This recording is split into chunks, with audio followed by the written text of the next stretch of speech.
Autre circonscription qui est complète en Haute-Savoie, c'est la 6e circonscription, celle de Cluses et du Mont-Blanc, avec là un candidat Rassemblement national LR qui arrive en tête. Il s'agit de Charles Prats, 36,2% des voix. Il devance donc le député sortant issu de la majorité, Xavier Roseren, qui obtient lui 34,7%. Et puis troisième candidat qualifié, c'est Alain Roubian qui représente la gauche avec ses 22,2%. Lui nous a annoncé ce soir qu'il se retirait au profit de Xavier Roseren. Il n'y aura donc que 2 candidats au second tour. Écoutez les réactions de ces 3 candidats. Il faut se battre pour le deuxième tour, puisque en réalité, le choix qui va être proposé aux Savoyards, c'est de savoir s'ils veulent continuer avec Emmanuel Macron ou dire stop à Macron.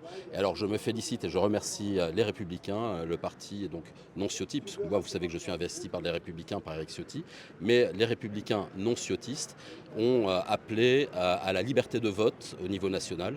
Et donc je me félicite et j'appelle les électeurs qui se sont portés sur Cyril Dupeloux à me rejoindre au second tour. Et au-delà, j'appelle tous les Hauts-Savoyards dans cette idée d'union nationale pour mettre fin à un terme définitif au gouvernement d'Emmanuel Macron. En fait, c'est la première fois sur la 6e circonscription du Mont-Blanc, de la vallée de l'Arve et du Gifre que le Rassemblement national est premier, à 2 points de plus que moi. Donc le message est vraiment entendu, on entend cette colère. Et c'est également un constat sur les territoires ruraux. Et c'est pour ça qu'avec du coup ma suppléante, Sophie Kurdi, qui est agricultrice à Mieuxy, dès demain, nous, on va continuer à convaincre, parce qu'on ne peut pas imaginer que ça soit quelqu'un du Rassemblement national qui est parisien, qui ne connaît pas du tout l'industrie, qui ne connaît pas du tout l'agro-pastoralisme, qui ne connaît pas les problématiques du loup et qui reprend les problèmes de 2022 en 2024.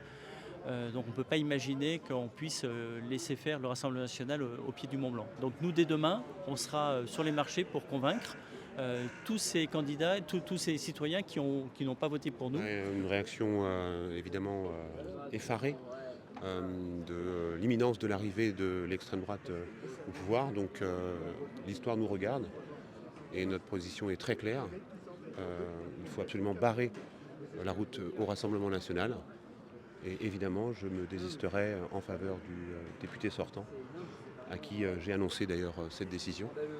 Et je pense qu'il faut mobiliser toutes les forces démocratiques pour avoir un maximum de députés Nouveau Front Populaire, La République En Marche, Renaissance, en tous les cas toute candidature qui permet d'éviter d'avoir un député Rassemblement National le 7 juillet.